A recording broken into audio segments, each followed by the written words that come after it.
There is a very serious issue that is causing intergenerational trauma in our country and is seriously affecting the health of our communities, and that is an attack on Indigenous children. This is an attack that is being secretly funded by the fossil fuels industry. The mechanism within the United States to prevent these violations against Indian children has been via the Indian Child Welfare Act. The Indian Child Welfare Act was enacted in 1978 in response to the crisis of the genocidal practice of the colonial child welfare system targeting and removing Indigenous children from their homes.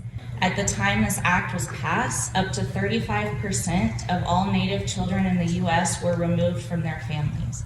85% of those children were placed outside of their communities into non-Indigenous homes to be raised even when appropriate homes were available within their own families and communities. Because of the legal issues involved in this case, all of tribal sovereignty in the United States is threatened, where the so-called rule of law is being manipulated by secret corporate polluting interests in the most evil of ways, by going after Indigenous children to achieve their ends of development and profit. But on the issues of Indigenous children and the Indian Child Welfare Act, there is mass unity among the tribal nations and Indigenous peoples, and yet the United States government will do whatever it can to continue the development of fossil fuels, even if that means returning to an era of genocide by taking Indigenous children away from their families and forcing them to be raised through assimilation.